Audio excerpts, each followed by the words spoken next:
prestation de serment du nouveau président de la Zambie, Félix-Antoine Tshisekedi, a pris part ce mardi une cérémonie à présence de 60 000 personnes à Lusaka.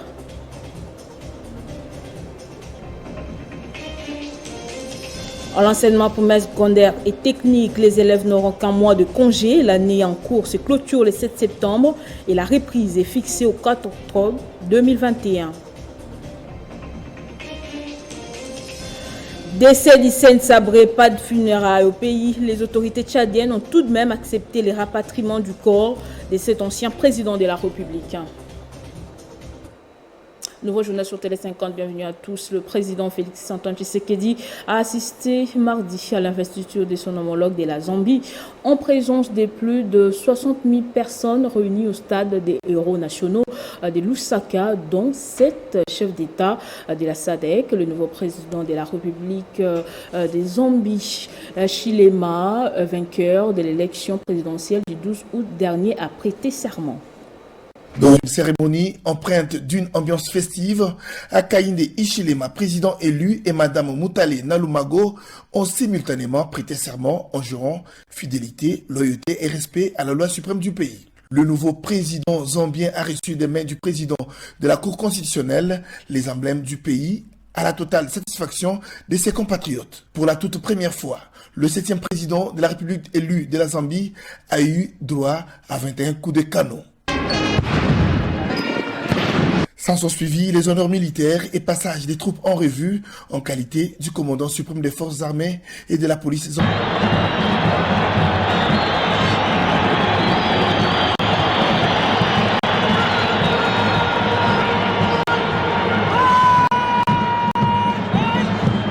Prenant la parole, Félix-Antoine Tshisekedi Tshilombo, en sa qualité du président en exercice de l'Union africaine, a rendu hommage au père de l'indépendance zambienne, Kenneth Kaunda, et promet au 7e président zambien élu le soutien total de l'Union africaine. En ce jour historique pour la République de Zambie et pour l'Afrique, je ne pourrais manquer de rendre un vibrant hommage au père de l'indépendance zambienne, le docteur Kenneth Kaunda, dont le rôle et l'attitude ont été charnières dans l'avènement de ce que nous vivons aujourd'hui.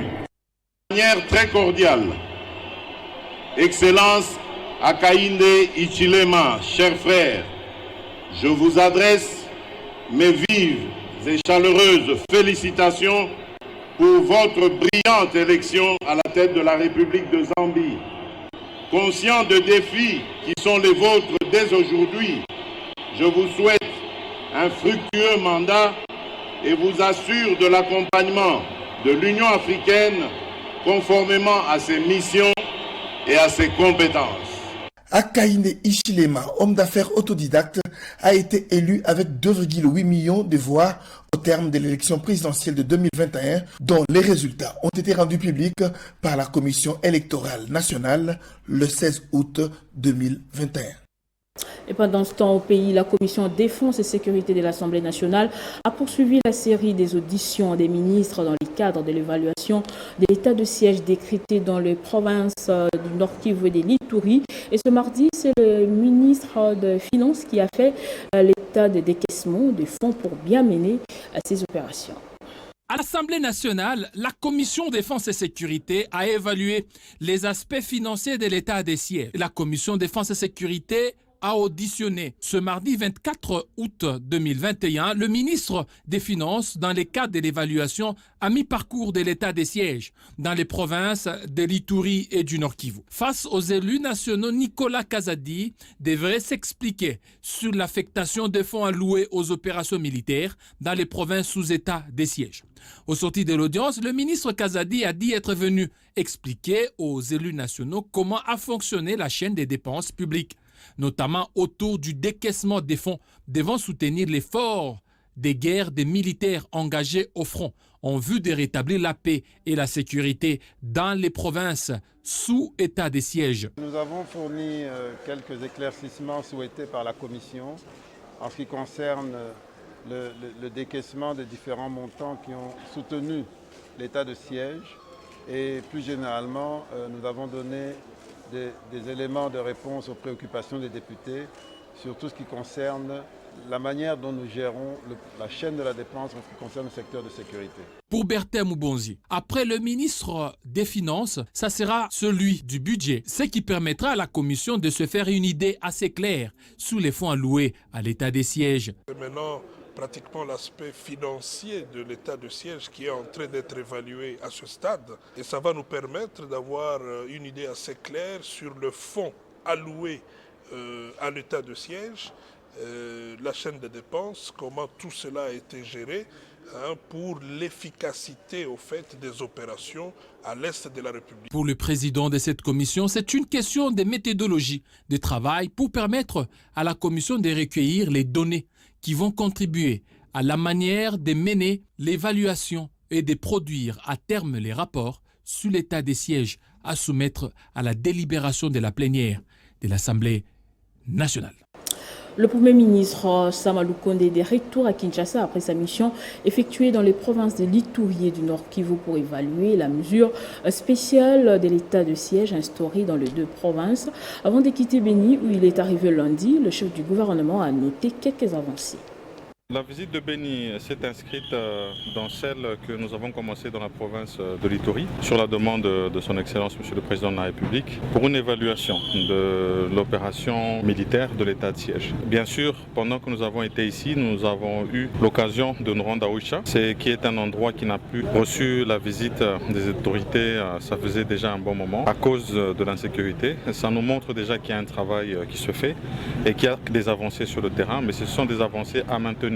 Parce qu'il est une chose que de récupérer certaines localités, certaines positions, mais il est une autre de les garder. D'un autre côté, nous avions besoin d'échanger avec toutes les structures de la société civile ici, toutes les structures qui sont aux côtés de la population, notamment la représentation nationale, la représentation provinciale aussi que nous avons pu rencontrer ici à Béni, pour avoir aussi leur son de cloche et voir comment améliorer les choses là où ça ne marche pas et encourager les troupes là où il y a des choses qui marchent. Certes, il y a beaucoup de problèmes, mais nous sommes restés sur ce que nous avons donné comme leitmotiv. Nous disons qu'il faut nous focaliser sur trois choses. Les combats, l'opérationnel, la sensibilisation de la population quant à l'action que nous menons pour éradiquer ces phénomènes de terrorisme.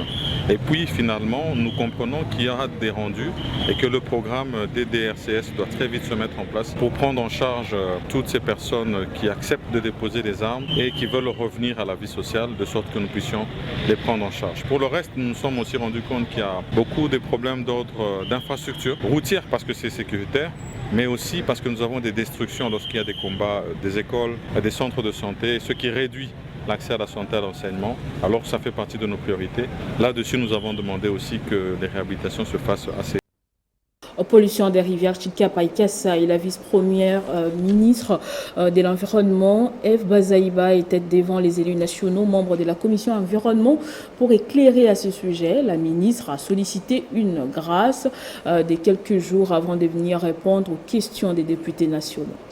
À la fin de son audition à la commission permanente environnement, tourisme et ressources naturelles de l'Assemblée nationale, la ministre de l'Environnement a demandé un délai de grâce pour préparer les réponses aux différentes préoccupations soulevées par les députés nationaux.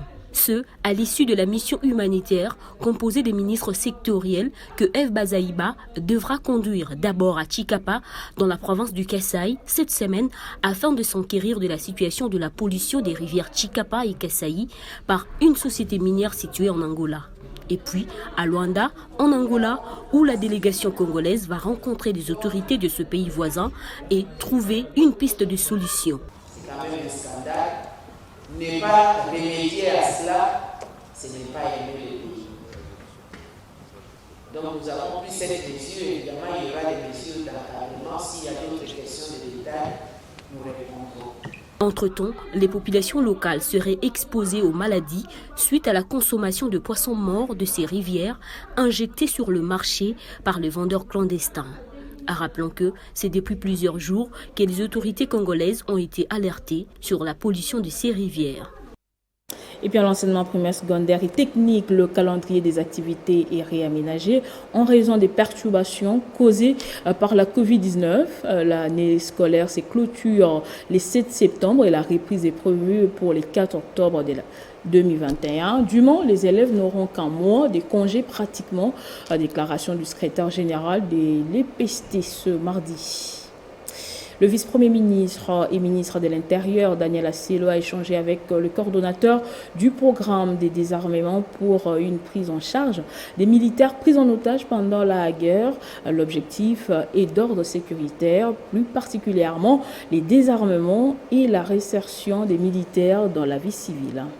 Dont l'objectif d'accompagner la vision du chef de l'État, Félix-Antoine Tshisekedi Tshilombo, qui porte sur la restauration de l'autorité de l'État à travers l'ensemble du territoire national. Le vice-premier ministre, ministre de l'Intérieur et Sécurité, Daniel Asselo, a échangé avec le coordonnateur national du programme de désarmement, démobilisation, relèvement communautaire et stabilisation, Tommy Tambwe Ushindi Emmanuel. Ce dernier étant membre du comité de pilotage de ce programme, cette rencontre tombe à point nommé au moment où 2 provinces de la RDC, à savoir le Nord Kivu et l'Ituri, sont en état de siège. L'enjeu essentiellement d'ordre sécuritaire, plus particulièrement, concerne les désarmements et la réinsertion des militaires pris en otage pendant la guerre pour la vie civile. L'objectif étant aussi de préserver une paix durable et renforcer aussi l'autorité de l'État. Après les opérations militaires, il y a maintenant le travail des armements, démobilisation, de la réinsertion des ex-combattants dans la vie civile et non pas dans l'armée et au sein de leur communauté. Le numéro 1 de la sécurité nationale, Daniel Asselo, en sa qualité de point focal de ce programme, mis en place par la présidence de la RDC pour accompagner le province en état de siège, a promis illico presto de mettre en place tous les moyens nécessaires pour la réussite de cette opération qui vise à éradiquer la rébellion à travers le pays. Au vice-premier ministre de l'Intérieur, le coordonnateur national Tommy Tambwe a formulé quelques demandes essentiellement d'ordre logistique au gouvernement pour mener à bien cette mission. Entre-temps, il a rassuré de la poursuite des opérations étape par étape au Nord Kivu et Ituri pour mettre hors d'état de nuire de manière systématique l'insécurité qui a longtemps persisté et gagné du terrain pendant plusieurs décennies. Deuxième jour de grève à la radio-télévision nationale congolaise. La situation reste confuse. Ce mardi avant midi, les agents interdits d'accéder dans les installations. Les forces renforcent leur dispositif. Voilà, l'on ne sait pas jusqu'ici quelle serait la décision des autorités pour décompter cette situation. La loi dit que la grève se déroule sur le lieu du travail. Nous avions respecté la loi, nous étions à l'intérieur. Quand on s'est dispersé, le tout-puissant DG a pris les précautions. Il sait ce qu'il a fait avec la garde républicaine. Je ne veux pas le dire. Il sait ce qu'il a fait avec la garde républicaine. Il a donné les instructions selon lesquelles aucun travailleur ne pourra entrer. Il a dressé la liste de certains directeurs et son bureau personnel et les protocoles. Ce sont les seuls et quelques journalistes qu'il a triés qui doivent faire passer le journal en entier contrairement au mot d'ordre de grève. C'est ainsi que nous sommes repliés dehors. La garde républicaine nous empêche d'accéder aux installations de la RTNC. Ce qui est illégal. C'est à ce dépend que nous nous retrouvons dehors. La grève continue. Nous allons passer à une autre stratégie. Aujourd'hui, il s'est montré plus malin que nous. Mais nous avions son information depuis hier là. Nous allons passer à la vitesse supérieure. Qu'est-ce que nous allons faire? On ne sait pas ce que nous allons faire. Parce qu'il fait passer maintenant des émissions normalement. Et pendant la grève, nous avions dit, la grève, il y a le service minimum. Il a brisé cela, il a brisé cet élan. Ça signifie qu'il s'est montré beaucoup plus fort que nous. Nous allons passer à la vitesse supérieure en faisant quoi? Je ne sais pas. Merci. Fayulu n'est pas prêt pour aller aux élections. Il est là pour amuser la galerie.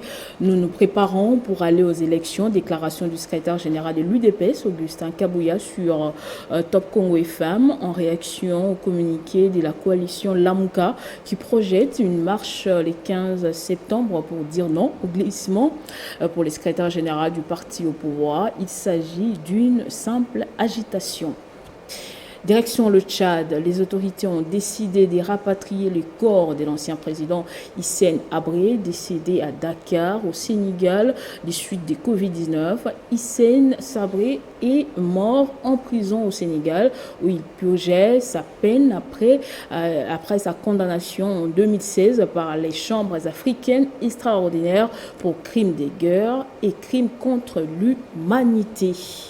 Enfin, son corps sera rapatrié et inhumé sur la terre tchadienne, mais sans organisation des obsèques officielles. Telle est la décision du gouvernement de la République du Tchad sur la mort de l'ancien président Hissène Habré, décédé à Dakar au Sénégal à l'âge de 79 ans des suites de Covid-19. L'ancien dictateur tchadien purgeait une peine de prison à vie pour des crimes de guerre, crimes contre l'humanité commis dans son pays pendant son règne. Sa mort a suscité de fortes réactions du citoyen tchadien qui a connu son régime à ses anciens lieutenants au lendemain de l'annonce de sa mort. Pour Goukouni Wedey, ex-dirigeant et chef du gouvernement de l'Union nationale créé en 1979, dans lequel Hissène Habré a occupé le poste du ministre de la Défense nationale, la mort d'Hissène Habré constitue une grande perte pour le Tchad. Avis non partagé par ceux qui estiment qu'il a gouverné dans la dictature, ne laissant pas les peuples tchadiens libres d'expression. Signalons qu'Hissène Habré a dirigé le Tchad de 1982 à 1990, soit 8 ans. Hissène Habré a été condamné en 2016 pour tous ses griefs par les chambres africaines extraordinaires. On va ouvrir la page sportive de ce journal avec la Faux Basket Rwanda 2021. Le goût a été donné ce mardi avec 3 matchs à l'affiche. La République démocratique du Congo a été battue d'entrée par le pays hôte, le Rwanda, donc par 82 à 68 dans un groupe A très relevé. La RDC est appelée à fournir des efforts pour battre le Cap-Vert ce jeudi. Le Cap-Vert qui a réussi à s'imposer face à l'Angola, l'un des favoris de ce groupe, a revivé les temps forts de cette première journée dans ses résumés. Premier carton.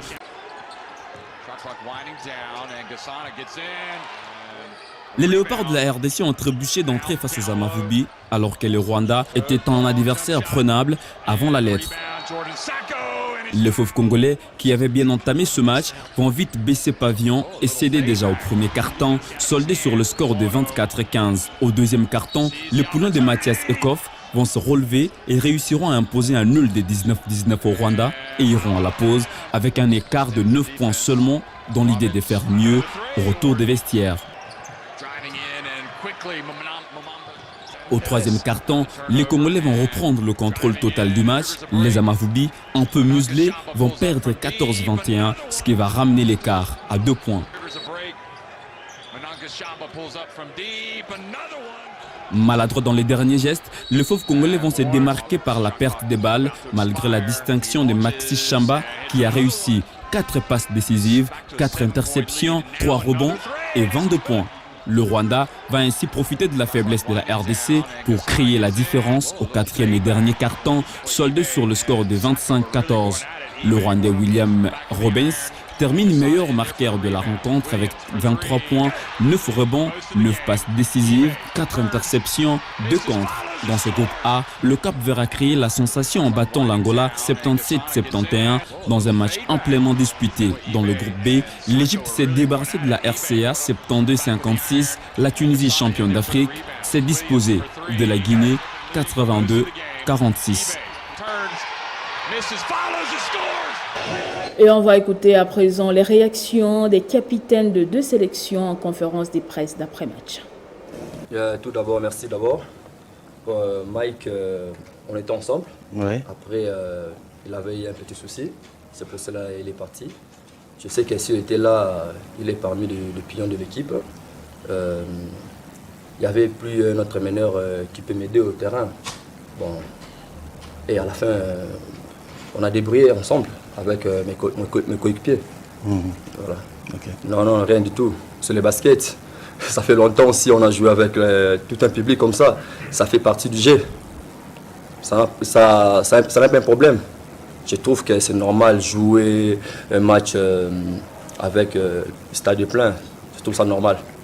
Bon, on était trop pressés. Des fois, on est excité au terrain. Il y a mes ailiers aussi quand ils prennent les shoots. normalement, d'abord, ce sont des shooters. Quand il shoot, il sait qu'il va marquer. Bon, le reste, on doit arranger. On doit juste arranger prochain match. Peur, non, je pense que c'est un gros mot, ça. Non. On a dû faire des ajustements, ouais, c'est sûr. Mais je pense pas qu'on a eu peur. Je pense qu'on a eu la tête haute. On est resté posé pendant le match, même quand ils sont revenus. Justement, on n'a pas eu peur, c'est ce qui nous a fait gagner le match, je pense. Sinon, si on a eu peur, je pense qu'il serait passé devant et ça serait fini. Ouais, donc voilà, ma maman est rwandaise. Elle a vécu ici jusqu'à 95, puis elle est venue en Belgique. Donc voilà. C'était vraiment quelque chose à laquelle je pensais depuis longtemps, jouer pour l'équipe nationale du Rwanda. You really want to play for national team of Rwanda? Voilà, le coach m'a appelé. Je suis venu au premier entraînement. Ici, c'était en juillet. Et voilà, ça a direct accroché. Ils m'ont accueilli comme si j'étais de la famille. Et en prévision de la 27e édition de la Ligue nationale de football, l'FC Saint-Éloi Lupopo mobilise ses troupes. Porté à la tête du club jaune bleu de Lubumbashi, Jacques Kiaboula a échangé avec la coordination des supporters par l'entremise de leur président Cédric Chizainga. Christian Wukaya revient sur cette rencontre. L'objectif de cette rencontre entre le patron du FC Saint-Éloi Lupopo et le président des coordinations de supporters était de recevoir déjà Kiaboula Katoué des orientations pour la saison 2021-2022 et lui faire des propositions pour que Lupopo fasse un bon parcours lors de l'édition qui pointe à l'horizon. À l'issue de cette rencontre, Cédric Chizainga était devant la presse pour faire la restitution. En tant que structure qui gère les supporters, c'était pour nous important de rencontrer le président du club qui venait de prendre récemment les fonctions. C'était pour nous une occasion de l'exprimer et de nous lui présenter notre accompagnement et aussi de recevoir des orientations de sa part. Vous savez qu'il y a beaucoup de projets qu'il a en vue. Il veut relancer l'équipe, il veut redorer l'équipe. Alors il faudrait qu'aussi, nous, en tant que supporters, que nous puissions l'accompagner. Et c'est dans ce cadre-là qu'on a dû échanger, qu'on a dû l'écouter et on a promis de le soutenir dans toutes les actions qu'il va mener afin d'amener l'équipe à bon train. On aimerait qu'aujourd'hui, Lupopo puisse avoir des infrastructures à la taille de l'équipe.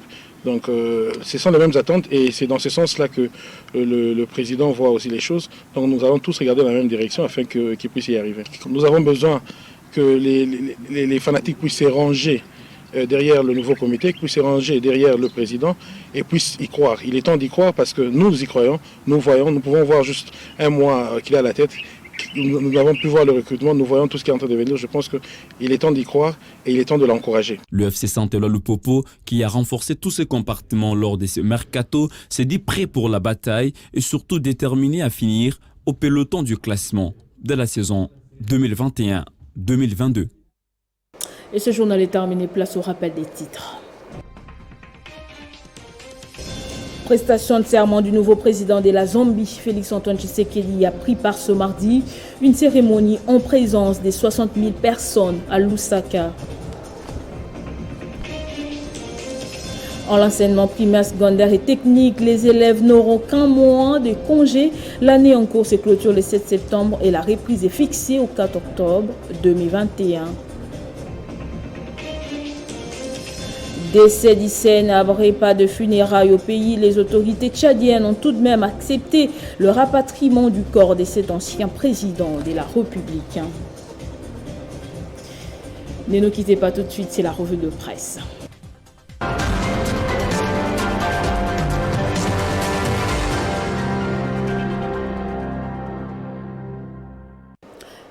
Et c'est avec vous, Jenny Kayembe Moussobola. Bienvenue. Merci Nathalie Yoko. Bonjour à tous. À la une de votre revue de presse, Congo central, Matubwana saigne les caisses selon l'IGF. Oui, le gouverneur de la province du Congo central, Atou Matubwana, est cité dans une affaire des présumés détournements des deniers publics destinés notamment au fonds spécial d'intervention sociale, économique et culturelle. L'inspecteur général des finances, Jules Alinguete, a saisi le procureur général près la Cour des cassations pour solliciter l'ouverture d'une action judiciaire à charge du gouverneur du Congo central, rapporte casinfo.ca. Son accusateur, c'est Joseph Mabanga Poiti, porte-parole de la cohésion provinciale des notables, issu de 366 groupements du Congo central, disons une structure de la société civile, qui avait demandé à l'IGF de diligenter une enquête sur les travaux de parachèvement de 2 stades, à savoir Lumumba Matadi et Kasavu Boaboma, dont les travaux n'évoluent plus. Complète Scoop RDC. Jenny, puis la gouverneure par intérim de la Mongala a traduit le vice-premier ministre de l'Intérieur en justice. Tout à fait, Nathalie. Estimant que ses droits sont violés, la gouverneure Haï de la province de la Mongala a traduit les VPM de l'Intérieur devant le Conseil d'État, désigné par l'Assemblée provinciale de la Mongala. Marie-Clémentine Solé reproche à Daniel Asselo d'avoir violé son droit au travail via 2 décisions administratives qu'elle juge illégales, à lire dans Forum des As. Et Jenny, vous nous amenez sur les continents. L'Algérie rompt ses relations diplomatiques avec le Maroc. Tout à fait, Nathalie. L'annonce a été faite hier par le ministre algérien des Affaires étrangères lors d'un point de presse. Cette décision fait suite, on croit, le ministre algérien aux actions hostiles menées par le Maroc à l'encontre de l'Algérie, note EcoNews. Cette annonce intervient alors que les relations entre les 2 pays s'étaient dégradées ces dernières semaines. Pour sa part, le Royaume du Maroc, repris par Forum des As, tout en regrettant cette décision, annonce avoir pris note de la décision des autorités algériennes.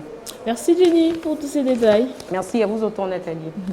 Merci également à vous de nous avoir suivis de partout. L'information reste en continu et en temps réel sur votre télévision.